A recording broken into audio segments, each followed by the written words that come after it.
Hi friends, வணக்கம். என்னடா தட்டை தூக்கிட்டு நிற்கிறேனேன்னு பார்க்குறீங்களா? ஒரு நிமிஷம் இருங்க, தட்டை வச்சுட்டு என்ன கதைன்னு சொல்கிறேன். எஸ், ஆக்சுவலாக ஒரு கண்டென்ட் க்ரியேட்டர்னால் எப்படியெல்லாம் இருக்கக்கூடாது அப்படிங்கிறதுக்கு நான் ஒரு எக்ஸாம்பிள் நினைக்கிறேன். ஏன்னா ஏதாவது ஒரு ஃபிட்னஸ் ரிலேட்டடாக வீடியோஸ் போடுற ஒரு இன்ஃப்ளூயன்சர் அப்படின்னு பார்த்தீங்கன்னா மோஸ்ட்லி என்ன செய்வாங்கன்னா, அவங்க என்ன சாப்பிட்டாங்க, காலையில் என்ன சாப்பிட்டாங்க, மதியானம் சாப்பிட்டாங்க, நைட் என்ன சாப்பிட்டாங்கன்னு அப்படி ஃபோட்டோஸாக daily what I eat in a day அப்படின்னு சொல்லிட்டு ஷேர் பண்ணிகிட்டே வருவாங்க. ஸோ அதுவும் நம்ம இதில் கிடையாது. ஸோ அடுத்த இது 5 நாளில் உங்கள் கையை குறைச்சிடலாம், இந்த எக்ஸசைஸ் பண்ணுங்கள், 6 நாளில் தொடை குறைச்சிடலாம், 7 நாளில் வயிறை குறைச்சிடலாம் அப்படின்னு சொல்லி தம்ப்நெயில் போட்டுட்டு வீடியோஸ் போடணும். ஸோ வியூஸ் நல்லா போகும். ஸோ அதுவும் நம்ம சேனலில் கிடையாது, அப்படியும் நீங்கள் பார்த்துருக்கவே முடியாது.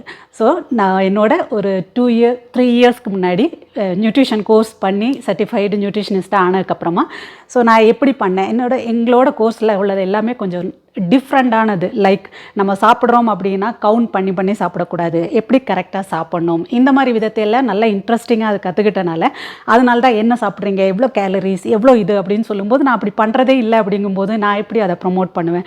ஸோ அதனால தான் நான் இப்படி இவ்வளோ சாப்பிட்டேன், இதை சாப்பிட்டேன், அதை சாப்பிட்டேன்னு கிடையாது. எனக்கு பசிக்கும்போது எவ்வளோ பசிக்குதோ அதுக்கு தகுந்தாப்பில் சாப்பிடுவேன். ஸோ இப்படி தான் இந்த ஒரு 2-3 இயர்ஸாக போயிட்டு இருந்தது. நல்லாவே ஒரு ஃபேட் லாஸ் அப்படிங்கிறது எப்படிலாம் பண்ணணுங்கிறது அந்த கோர்ஸில் கற்றுக்கிட்டு அதை செஞ்சுட்டு நிறைய கிளைண்ட்ஸ் அட்டன் பண்ணி அவங்களும் நிறைய ஹாப்பியாக ஃபீட்பேக் கொடுத்துருக்காங்க. ஸோ அப்படி தான் போயிட்டு இருந்துச்சு. 4 days பிஃபோர் தான், I think 5 days before Sunday வந்து ஒரு வாரமாகவே யோசிச்சுட்டு இருந்தேன். சம்ஹவ் ஐ ஃபெல் தட் கொஞ்சம் ஹெவியான மாதிரி, சம்திங் மிட் செக்ஷன்லாம் கொஞ்சம் ஹெவியாக இருக்கிற மாதிரி எனக்கு ஒரு ஃபீலிங் வந்துகிட்டே இருந்துச்சு. இல்லை கொஞ்சம் செக் பண்ணணும் நம்மளும் கொஞ்சம், ஏன்னா வெயிட் டெய்லியெல்லாம் பார்க்க மாட்டேன், எப்போமாவது ஒரு தடவை செக் பண்ணுறது தான். ஸோ அப்படி பார்க்கும்போது அண்ட் ஒன் மோர் திங், வெயிட்டை மட்டுமே ஒரு ஹெல்த் இண்டிகேட்டராகவும் பார்க்கக்கூடாது. அந்த வெயிட்டுக்குள்ளே எவ்வளோ ஃபேட் பர்சன்டேஜ் நம்மளோட உடம்புக்குள்ளே வச்சுருக்கோம் அப்படிங்கிறது தான் ரொம்ப முக்கியம். மசில் மாஸ் கரெக்டாக இருக்கா, இல்லை ஃபேட் நல்லா அதிகமாக இருக்கா, அதை எப்படி குறைக்கிறது, இப்படி தான் பார்க்கணும். ஸோ கரெக்டான டேர்ம்னு பார்த்தீங்கனாலே ஃபேட் லாஸ் தான். ஸோ அப்படி நான் சண்டே ஒரு புதுசாக ஒரு வெயிங் ஸ்கேல் வாங்கினோம். ரொம்ப யோசித்து வாங்கினேன். ரொம்ப ப்ரைஸ் கம்மியாக உள்ளதில் தான் இருக்குது. பட் அதனால் எவ்வளோ குவாலிட்டி இருக்கும் அப்படிங்கிறது தெரியல. நான் அதோட ஃபோட்டோவையும் நான் இங்கே போடுறேன். ஸோ அதை வச்சுட்டு நான் சண்டே பார்த்ததில் எனக்கு தோணுச்சு, கொஞ்சமாக வெயிட் நல்லாவே ஒரு ஃபேட் கூடியிருக்கும் போல் இருக்குது உள்ள, சம்ஹவ் நான் ஹெவியாக இருக்கிற மாதிரி ஃபீல் ஆகுது அப்படின்னு சொல்லிட்டு ஸோ செக் பண்ணி பார்த்தேன். அதே மாதிரி தான். ஸோ 56.8 kgs அப்படின்னு சொல்லி காமிச்சிச்சு. என்னோட மசில் மாஸ் அப்படிங்கிறது நல்லா எக்ஸசைஸ் பண்ணி ப்ரோட்டீன் இன்டேக்லாம் எடுக்கும்போது கூடி இருந்துச்சு. ஸோ இப்போ மசில் மாஸ், ப்ரோட்டீன் மாஸ் அதெல்லாம் நல்லாவே இருக்குது, ஸ்கெலிட்டல் மாஸ் எல்லாமே. பட் ஃபேட்டுமே வந்து கூடி இருக்குது. ஸோ அதனால தான் 56.8லேயுமே பார்த்தீங்கன்னா ஃபேட் பர்சன்டேஜ், நான் சாரிங்க எக்ஸாக்டாக எனக்கு ஞாபகம் இல்லை, நான் எடுத்ததோட ஃபோட்டோவையும் உங்களுக்கு சைட்லேயே போடுறேன். 4 days பிஃபோரே அது ஸ்டார்ட் பண்ணிட்டேன். லோ கார்ப்ஸ் டயட்டில் இருந்து அகெயின் ஃபேட் லாஸ் பண்ணணும் அப்படின்னு சொல்லிட்டு. ஸோ ஒரு கரெக்டான கண்டென்ட் க்ரியேட்டர்னால் என்ன தோணியிருக்கணும் இந்த இடத்துல, ஸ்டார்ட் பண்ணும்போதே வந்து இந்த மாதிரி 21 days சேலஞ்ச் அப்படின்னு சொல்லிட்டு நான் ஃபஸ்ட் டே என்ன சாப்பிட்றேன் என்னங்கிறது என்னோட ஒப்பீனியன், நான் என்னோட எக்ஸ்பீரியன்ஸை உங்கள் கூட ஷேர் பண்ணிகிட்டே வந்திருக்கணும். ஸோ அதுவும் விட்டாச்சா. இன்றைக்கி பார்த்தீங்கன்னா 4th day, என்னோட மண்டேலேருந்து ஸ்டார்ட் பண்ணேன்னா இன்றைக்கி Thursday 4th day நான் இதில் இந்த மாதிரி லோ கார்ப்ஸ் டயட்டில் இருக்கிறேன். ஸோ ஜஸ்ட் டக்குன்னு ஸ்ட்ரைக் ஆச்சு மத்தியானம் அதை சாப்பிட போகும்போது. அப்போது நம்மளோட ஜேர்னியை நீங்களும் இதையே கண்டினியூ பண்ணுங்கள், நீங்களும் இதே மாதிரி பார்த்து சாப்பிடுங்க, உங்களோட இதுலேயும் இதே மாதிரி ரிசல்ட் வந்துடும் அப்படியெல்லாம் நான் எப்போவுமே சொல்ல மாட்டேன். பட் ஸ்டில் என்னோடது என்னாச்சு, எப்படி இருந்துச்சு, இதெல்லாம் பண்ணும்போது ஒரு 21 daysல எப்படி இருக்குது அப்படிங்கிறத எனக்கும் ஒரு எக்ஸ்பீரியன்ஸாகவும் உங்கள்கிட்டையும் ஷேர் பண்ணலாமே அப்படின்னு தோணுச்சு. அப்படியே டக்குன்னு அந்த லஞ்ச் எடுத்து வைக்கும்போது, one more thing, lunch, breakfast, dinner இப்படியெல்லாம் எங்கிட்ட எதிர்பார்க்காதீங்க. எனக்கு எப்போ பசிக்குதோ நான் அப்போ எடுத்து எவ்வளோ வேணுமோ அப்படி சாப்பிடுவேன். ஸோ நீங்கள் இந்த வீடியோலேருந்து ஏதாவது டேக் ஹோம் மெசேஜ் என்ன எடுத்துக்கணும் அப்படின்னு பார்த்தீங்கன்னா, என்னை பொறுத்த வரைக்கும் என்னோட எக்ஸ்பீரியன்ஸ் எப்போ இந்த மாதிரி கொஞ்சம் ஹெவியாக அப்படியெல்லாம் ஃபீல் பண்ணுறேன்னு தோணுச்சுன்னா என்னென்ன தப்பு நடக்கும், நான் ஆல்வேஸ் ஷேர் பண்ணுற மாதிரி 4 pillars ஆஃப் நம்மளோட ஹெல்தி லைஃப் ஸ்டைல், அதில் என்ன சேஞ்சஸ் நடந்துச்சு, எதனால் ஃபேட் கூடியிருக்கும் அப்படின்னு பார்த்தா, ஸோ அதில் first one nutrition part. So அதில் என்ன கொஞ்சம் தப்பு நடந்துச்சு அப்படிங்கிறத நான் சொல்கிறேன். ஏன்னா 2nd, 3rd, 4th ஸ்டெப்லலாம் எப்போவுமே வந்து நான் ரொம்பவே ஆல்மோஸ்ட் கரெக்டாக இருப்பேன்னே சொல்லலாம். ஏன்னா 2nd வந்து எக்ஸசைஸை பொறுத்த வரைக்கும் 3 days என்னோட லைவ் கிளாஸஸே இருக்குது. மார்னிங் 1 hour, ஈவினிங் 1 hour அப்படிங்கும்போது நான் அவங்க கூட சேர்ந்து செஞ்சு காமிப்பேன். அதுதான் என் கிளாஸில் உள்ள மெம்பர்ஸ்க்கும் ரொம்ப பிடிக்கும். ஸோ நம்மளும் செஞ்சு காமிக்கும்போது அவங்கள மோட்டிவேட் பண்ண மாதிரி இருக்கும். இவங்க பண்ண முடியும்னா நம்ம ஏன் பண்ண முடியாது, நம்மளாலையும் பண்ண முடியும்னு ஒரு மோட்டிவேஷனாக இருக்கும். நான் ஜஸ்ட் நின்றுட்டு பண்ணுங்கள் 1 2 அப்படின்னு நான் சும்மா கவுண்ட் பண்ணிகிட்டே இருந்தேன். இவங்க சும்மா நின்றுட்டு செய்கிறாங்க, இவங்க செஞ்சு பார்த்தா காமிச்சா தெரியும் அப்படின்னு அவங்களுக்கும் ஒரு இது வரலாம். ஸோ அதனால் நான் ஆல்வேஸ் எப்போல்லாம் முடியுமோ பிரிஸ்காக நான் 90% அவங்க கூட சேர்ந்து கிளாஸில் செஞ்சுருவேன். ஸோ எனக்கு weekly 3 days morning 1 hour evening 1 hour, அப்போது ஒரு 2 hours alternate டேஸில் வீக்லி 3 daysக்கு 2 hours ஒர்க் அவுட் ஆயிரும். அண்ட் alternate டேஸ்லேயுமே வந்து வெயிட்டை வச்சு எதாவது எக்ஸசைஸ் பண்ணுறது இல்லை ஸ்கிப்பிங் பண்ணுறது சம்ஹவ் ஏதாவது ஒன்று நான் செஞ்சுட்டே இருப்பேன். ஸோ அதையெல்லாம் அப்கமிங் டேஸில் நான் எதாவது செஞ்சேன்னா கொஞ்சம் கொஞ்சமாக என்ன வீடியோ எடுக்க முடியுமோ அதை எடுத்து உங்கள் கூட ஷேர் பண்ணுறேன். ஸோ அந்த ஒர்க் அவுட் ஸ்டெப்பில் எந்த தப்பும் நடந்திருக்க வாய்ப்பே கிடையாது. 3வது ஸ்டெப் அப்படின்னு பார்த்தோன்னா ஸ்ட்ரெஸ் மேனேஜ்மெண்ட். ஸோ அது நம்ம அந்த அளவுக்கு பெருசாக ஸ்ட்ரெஸ் எடுக்க வேண்டிய இதெல்லாம் என்கிட்ட இல்லை. நம்ம ஆஸ் ஆல்வேஸ் லேடிஸ் அப்படிங்கும்போது எதையாவது ஒன்று கொஞ்சம் ஓவர் திங்க் பண்ணிவிட்டு எதுவும் இல்லைன்னா கூட ஏதாவது யோசிக்கிறது, இந்த மாதிரி சம்டைம்ஸ் ஏதாவது என்ன வீடியோ பண்ணுறது அப்படின்னு ரொம்ப ஸ்ட்ரெஸ் எடுக்கிறது, இல்லைனா ஏன் இவ்வளோ நல்லா கரெக்டாக போட்டும் சம்டைம்ஸ் இந்த வியூஸ் கம்மியாகுது, இந்த மாதிரி சில சமயம் ஸ்ட்ரெஸ் ஆகும்ல. அப்படி ஆகும்போது எனக்கு இருக்கவே இருக்கார் என்னோட பவர் பேங்க் என் ஹஸ்பண்ட், என் கணவர். ஸோ அவர் உட்காந்து ஒரு 1 hour பேசினார் அப்படின்னாலே நான் சூப்பர் கூல் ஆயிடுவேன். ஸோ அவர் தான் என்னோட வந்து ஒரு மென்டார், எல்லா விஷயத்துலேயும் கைட் பண்ணுறவர். ஸோ அந்த மாதிரி பெரிய ஸ்ட்ரெஸ் அந்த மாதிரியெல்லாம் இல்லை. ஸோ அது ப்ராப்பராக மெயின்டைன் பண்ணுவேன்.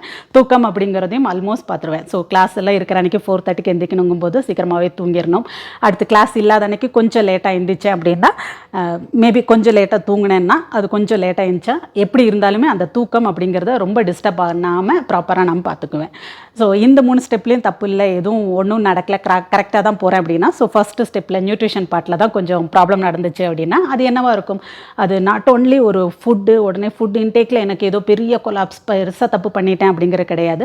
கொஞ்சம் காப்ஸ் மேபி அங்கங்கே காப்ஸோட இன்டேக்கெல்லாம் வெளியே போகும்போது ப்ராப்பரான ஒரு ப்ரோட்டீன் பார்க்காம ஒரு ஃபேட் சோர்ஸ் இருக்கான்னு பார்க்காம காப்ஸ் தான் கிடைச்ச இடத்துல கொஞ்சம் காப்ஸ்லாம் நிறைய சாப்பிட்றது, இந்த மாதிரியே கொஞ்சம் லாஸ்ட் மந்த்ஸில் இருந்துட்டு தான் இருந்துச்சு.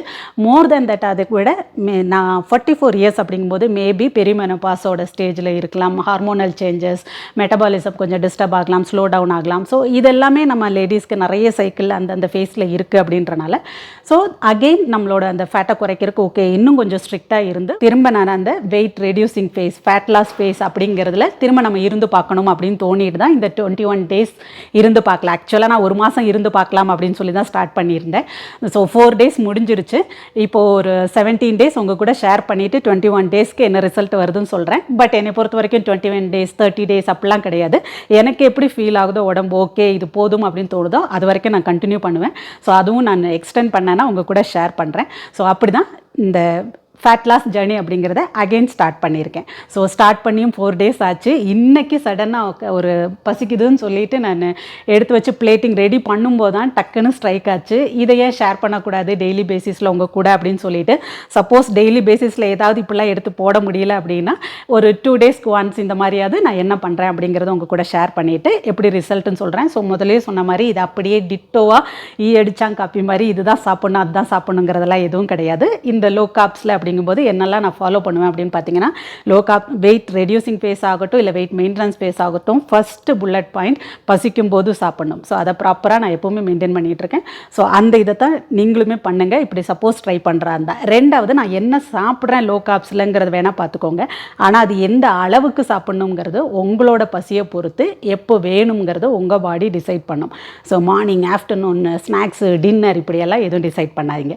ஸோ என்னோட 4 days எக்ஸ்பீரியன்ஸ்னு பார்த்தீங்கன்னா 3 daysல என்ன சாப்பிட்டேன் எக்ஸாக்டாக எவ்வளோ சாப்பிட்டேன் அந்த இதெல்லாம் தெரியாதுங்க. ஃபஸ்ட்டு டே வந்து நான் பன்னீர் இருந்துச்சு, ஃபஸ்ட் டே பன்னீர் செஞ்சு வச்சுக்கிட்டேன், சாட்டே பண்ணி வச்சுருந்தது. அது கூட வீட்டில் பண்ண கீரை இருந்துச்சு, கீரை பன்னீர் மோர் இந்த மாதிரி எடுத்துக்கிட்டேன். ஸோ எப்போது ஒரு எக்ஸசைஸ்லாம் பண்ணிட்டு வந்து பசிக்குதுன்னு தோணுதோ அப்போ நான் வந்து ப்ரோட்டீன் ஷேக் ஒன்று எடுத்துப்பேன். ஸோ ஐ திங்க் இதெல்லாம் வீடியோவாக எடுத்து போட்டிருந்தா இன்னும் கொஞ்சம் நல்லா இருந்திருக்கும்னு நினைக்கிறேன். அது மிஸ் பண்ணிட்டேன். இட்ஸ் ஓகே, இன்னும் நாள் இருக்குது. ஸோ எப்பப்போ எங்கெங்கே முடியுதோ நான் அதை வீடியோ எடுத்து ஷேர் பண்ணுறேன். ஸோ அது மாதிரி எடுத்துக்கிட்டேன். அடுத்த நாள் எக் எடுத்துக்கிட்டேன். ஸோ எக்லனாலும் ஒன்று ஆம்லேட் மாதிரி நேற்று வெங்காயம் காய் இதெல்லாம் போட்டு பொரியல் மாதிரி பண்ணி ஒரு ஆம்லேட் மாதிரி பண்ணி 2 இது இருந்துச்சு. ஸோ அதுக்கு தகுந்தாப்பில் பசிக்கு தகுந்தாப்பில் நான் அதை 2 தடவையாக ஸ்ப்ளிட் பண்ணிக்கிட்டேன். ஸோ அது கூட நட்ஸ் எடுத்துக்கிட்டேன், பாதாம் எடுத்துக்கிட்டேன்.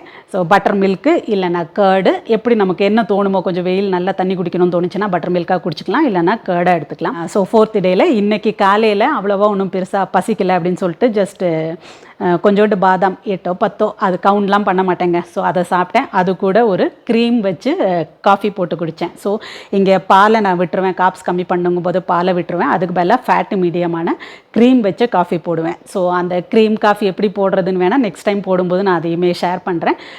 சுகரை விட்டுட்டேன். அதுக்கு பதிலாக ஆல்வேஸ் சுகருங்கிறது எப்போவுமே எடுக்கிறது கிடையாது.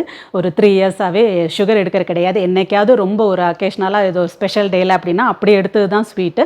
அதில் கூட சம்டைம்ஸ் ஒரு ஸ்வீட்டும் ஸ்டார்ட் பண்ணேன்னா ஒரு லிமிட்டே இல்லாமல் கொஞ்சம் அதிகமாக எடுத்துடுறேன். அப்படின்றனால தான் அந்த சுகரை மட்டும் இப்போ வரைக்கும் நான் கண்டினியூ பண்ணவே இல்லை. எப்போமாவது ஒரு தடவை ஒரு இயர்லி ஒரு 1 டே 2 டே 3 டேஸ் மேக்ஸிமம் அந்த மாதிரி எப்போமாவது ஒன்று எடுத்துகிட்டு இருப்பேன், அவ்வளோதான். ஸோ இன்றைக்கி ஸ்டீவியா தான், எப்பவும் போல் ஸ்டீவியா தான் யூஸ் பண்ணிக்க போகிறேன் அதில். ஸோ காஃபி, க்ரீம் காஃபி குடித்தேன், கொஞ்சோண்டு பாதாம் சாப்பிட்டேன். That's it. இப்போ நான் லஞ்சு சாப்பிட போகிறது தான் என்னது அப்படிங்கிறது, என்ன வச்சுருக்கேங்கிறத உங்கள் கூட ஷேர் பண்ணுறேன். சரி, இப்போ டைம் 2:15. ஸோ மார்னிங்கில் நான் முதல்ல சொன்ன மாதிரி ஒரு காஃபி, க்ரீம் காஃபி, நல்லா திக்காக க்ரீம் காஃபி, கொஞ்சோண்டு பாதாம், அவ்வளோதான் சாப்பிட்டேன். பெருசாக பசிக்கலைன்றனால இப்போ பசிக்கிற ஃபீல் இருந்துச்சு, நான் சாப்பிட போகிறேன். ஸோ என்னோடய பிளேட்டை காமிக்கிறேன் திருப்பி. ஸோ பிளேட்டில் நான் இப்போ சாப்பிட்றதுக்கு என்ன வச்சுருக்கேன் அப்படின்னு பார்த்தீங்கன்னா, பக்கத்தில் கொண்டு வந்து காமிக்கிறேன். ஸோ முட்டை ஒரு 6 முட்டை அவிச்சு வச்சுருந்தேன். எவ்வளோ பசிக்குமோ அதுக்கு தகுந்தாப்பில் எடுத்துக்கணும் அப்படின்றக்காக. இப்போ ஒரு 3 சாப்பிட்ற மாதிரி ஃபீல் இருக்குது. ஸோ அதனால் 3 எக்ஸ் வச்சுருக்கேன். ஒரு குக்கும்பரை கட் பண்ணி அது ஒரு சாலட் மாதிரி வச்சுருக்கேன். முதலே சொன்னேன்ல, பாதாமை வந்து சோக் பண்ணி வைக்கல, ஜஸ்ட்டு ஓவனில் ஃப்ரை பண்ணி வச்சுருந்தேன். அதை தான் காலையிலேயே சாப்பிட்டேன். இப்போ அது இருந்தனால கொஞ்சம் க்ரன்ச்சியாக ஏதாவது சாப்பிட்ணுன்னு தோணுச்சுன்னு சொல்லிட்டு அது ஒரு ஐ திங்க் கவுண்ட்லாம் பண்ணலைங்க, இப்போ கவுண்ட் பண்ணுற ஒரு 7 இருக்குது. ஸோ கொஞ்சோண்டு எடுத்து போட்டிருக்கேன். ஸோ இதை சாப்பிட்டா போதும், ஃபில் ஆயிரும், எனக்கு பசி தாங்கும் அப்படின்ற மாதிரி தோணுது. ஸோ அதை தான் இப்போ சாப்பிட போகிறேன். ஸோ நான் முதலே சொன்ன மாதிரி அந்த அளவுக்கு எனக்கு ரொம்ப பெருசாக உடனே எடுத்து எல்லாம் இப்படி போடுறது இந்த மாதிரி தெரியாது. அண்ட் மோர் ஓவர் ரொம்ப ஃப்ளெக்சிபிளாக எப்போ பசிக்குதோ அப்போ தான் சாப்பிடுவேன் அப்படிங்கிற ஒரு இது இருக்கிறனாலையும் ஸோ கரெக்டாக மார்னிங் இது லஞ்ச் இது இந்த மாதிரிலாம் கேப்சர் பண்ணி போட முடியாது. ஒன் மோர் திங், டெய்லி வெயிட்டை செக் பண்ணுறது அப்படிங்கிறதுமே வந்து என் கிளைண்ட்ஸ்க்கே பண்ணாதீங்க அந்த மாதிரி அப்படின்னு சொல்லுவேன். ஸோ சாப்பாடுங்கிறத கவுண்ட் பண்ணி மெஷர் பண்ணி சாப்பிடாதீங்க. அதே மாதிரி வெயிட் அப்படிங்கிறத டெய்லி போய் நின்று செக் பண்ணாதீங்க அப்படின்னு சொல்லுவேன். ஸோ அதில் எப்போவுமே கொஞ்சோண்டு ஃப்ளெக்சிபிளாக ஒரு ஃப்ளக்சுவேஷன் அப்படிங்கிறது இருந்துட்டு தான் இருக்கும். ஒரு 1/2 kg இந்த மாதிரியெல்லாம். ஸோ ஃபஸ்ட்டு பார்த்திங்கன்னா என்னோடது கூட ஃபஸ்ட்டு டே ஐ திங்க் 56.8 சொன்னேன்னா, நெக்ஸ்ட் டேயே பார்த்திங்கன்னா ஒரே ஒரு நாள் காப்ஸில் இருந்துட்டு செக் பண்ணும்போதே 55.1 சம்திங் இருந்துச்சு. ஸோ இவ்வளோ ஏன் சேஞ்சஸ் ஆச்சு, அதேங்கப்பா கிட்டத்தட்ட எவ்வளோ ஆச்சு, 1 கிலோவுக்கு மேலே 1.5 கிலோ பக்கத்தில் எல்லாம் ஏன் அந்த சேஞ்சஸ்னு பார்த்தீங்கன்னா, காம்ஸை நம்ம விட்டோம் அப்படின்னாலே நம்ம பாடி டைப்பை பொறுத்து அந்த வாட்டர் கண்டென்ட், வாட்டர் லாஸ் அப்படிங்கிறது இமீடியட்டாக ஒரு 2-3 டேஸில் நடக்கும். அது வந்து வெயிட் குறையிறது கிடையாது, நம்ம உடம்புல இருந்த வாட்டர் லாஸ் தான். ஸோ அதை பார்த்துட்டு உடனே ஹாப்பி ஆகிட்டு ஒவ்வொரு நாளும் இதே மாதிரி பயங்கரமாக குறைஞ்சிக்கிட்டே போகும் அப்படியெல்லாம் நினச்சி அப்புறம் குறையிலன்னு சொல்லி ஸ்ட்ரெஸ் ஆகக்கூடாது. ஸோ அதனால தான் நான் கிளைண்ட்டை சொல்லுவேன், எப்போவுமே இந்த மாதிரி வெயிட் எல்லாம் டெய்லி செக் பண்ணாதீங்கன்னு சொல்லிட்டு. ஸோ நான் மொதல் நாள் பார்த்தேன், 2வது நாள் என்னோடய வாட்டர் கண்டென்ட் எவ்வளோ குறைஞ்சிருக்கு, வாட்டர் லாஸ் எவ்வளோ போயிருக்குன்னு தெரிஞ்சுக்கிறக்காக பார்த்தேன். இப்போ சப்போஸ் ரெகுலராக பார்க்க மாட்டேன், இப்போ சப்போஸ் உங்கள் கூட ஷேர் பண்ணுறேன்னு சொல்கிறனால டெய்லி போடுறேன். ஸோ அது நீங்கள் பார்த்துக்கலாம், ஒரு நாள் குறையலாம், ஒரு நாள் திரும்ப கூடலாம், எப்படினாலும் இருக்கலாம். மோர் ஓவர் அதில் ஃபேட் பர்சன்டேஜ், வாட்டர் வெயிட் என்ன, மசில் வெயிட் என்ன, இதெல்லாம் காமிக்கிற ஒரு வெயிங் ஸ்கேல். பட் அதோட முதல்ல சொன்ன மாதிரி அது எவ்வளோ தூரத்துக்கு ரிலையபிளாக இருக்கும், குவாலிட்டியாக இருக்குங்கிறதெல்லாம் தெரியாது. ஏன்னா ஸ்மார்ட் வாட்சிலே பார்த்தோன்னா கூட நிறைய டிஃப்ரென்ஸ் இருக்கும்ல. ஸோ என்னோட கார்மின் வாட்ச் அப்படிங்கும்போது இதில் வர்ற ரெஸ்டிங் ஹார்ட் ரேட்லாம் ரொம்ப அக்யூரேட்டாக நமக்கு வந்து அது சொல்லும். ஸோ அது மாதிரி ஒவ்வொரு இதுக்குமே ஸ்கேலுக்குமே இது ப்ரைஸ் ரொம்ப கம்மியாக ஒரு 1500 ரேஞ்சில் வாங்கினால அது எந்த அளவுக்கு எப்படி இருக்கும் அப்படிங்கிற எனக்கு தெரியாது. ஜஸ்ட் இருந்தாலும் நம்ம ஒரு கரெக்டான அந்த நம்மளோட ஒரு ரிப்போர்ட்டே எடுத்து பார்த்துட்டு இருக்கும்போது நம்ம ப்ராப்பராக ஒரு லோ காப்ஸில் வரவங்கும்போது டெஃபினட்டாக பாடியில் உள்ள ஃபேட்டுங்கிறது குறையும். ஸோ அதை எப்படி காமிக்குதுங்கிறதையும் செக் பண்ணலாமே அப்படிங்கிறக்காக தான் அதுவும் ஒரு ட்ரையல் இருக்கிறனால அது கூடயும் எடுத்து ஃபோட்டோவை டெய்லியோ இல்லை எப்போ எடுக்கிறேனோ அப்பப்பவும் உங்கள் கூட ஷேர் பண்ணுறேன். ஸோ ரொம்ப ஒரு ப்ராப்பரான வீடியோ இல்லாமல் கொஞ்சம் கிளம்ஸியாக அங்கே இங்கேன்னு சொல்லிட்டு 4th டே அப்படின்னு சொல்லி திடீர்னு ஒன்று உங்கள் கூட ஷேர் பண்ணுறேன். ஸோ எப்படி நீங்கள் ஃபீல் பண்ணுறீங்கன்னு தெரியல. ஜஸ்ட் நீங்கள் இதை ஃபாலோ பண்ணும்போது பார்க்கும்போது உங்களுக்கு ஒரு ஐடியா எடுத்துக்கோங்க. என்னென்னதுன்னா, முதலே சொன்ன மாதிரி முதல்ல weight reducing phase, weight maintenance phase, அப்படி 2 வச்சுக்கோங்க. வெயிட் ரெடியூசிங் ஃபேஸில் நல்லா ப்ராப்பராக காப்ஸை கம்மி பண்ணிவிட்டு நீங்கள் எடுக்கும்போது உங்கள் பாடியில் உள்ள ஃபேட்டு குறையிறது உங்களுக்கு நல்லாவே தெரியும். ஸோ அந்த மாதிரி பாடி ஃபேட் குறைஞ்சி பாடி ஒரு கம்போஷன் வந்ததுக்கப்புறமா திரும்ப பேலன்ஸ் டயட்டு மாதிரி நீங்கள் ப்ரோட்டீன் அண்ட் ஃபேட்டை நல்லா ப்ராப்பராக இருக்கிற மாதிரியும் டேஸ்ட்டுக்காக நீங்கள் சிம்பிள் காப்ஸ் எல்லாம் அந்த ரைஸு தோசை இதெல்லாம் விட்டதையெல்லாம் அங்கே கொஞ்சமாக போர்ஷன் கண்ட்ரோலில் வச்சிங்கன்னா அது ஈஸியாக உங்களால் இயர் அதை அப்படியே கண்டினியூ பண்ண முடியும். நான் தான் சொல்கிறேன், நான் வெயிட் ரெடியூசிங் ஃபேஸ் அப்படின்னு சொல்லிட்டு இதுக்கு முன்னாடி இருந்தது. என்னோடய கோர்ஸ் பண்ணும்போது கிட்டத்தட்ட ஒரு 3 இயர்ஸ்க்கு பக்கத்தில் ஆயிடுச்சு, 3 இயர்ஸ் ஆகிருக்கும். அந்த டைமில் ப்ராப்பராக ஒரு 4.5 months 5 months பக்கத்தில் இந்த மாதிரி வெயிட் ரெடியூசிங் ஃபேஸ்னு பக்காவாக லோ காப்ஸ் டயட்டில் இருந்தேன். அதுக்கப்புறமா எல்லாமே வெயிட் மெயின்டெனன்ஸ்னால் காப்ஸையுமே சாப்பிட்ற ஸ்வீட்டை மட்டும் விட்டுட்டு மீதி சாப்பிட்ற காப்ஸ் எல்லாம் அந்த பசி தெரிஞ்சு எப்படி சாப்பிட்ணும் அது மாதிரி சாப்பிட்டேன். அண்ட் ஆக்டிவான லைஃப் ஸ்டைல் எக்ஸசைஸுங்கிறது பக்காவாக இருக்கும்.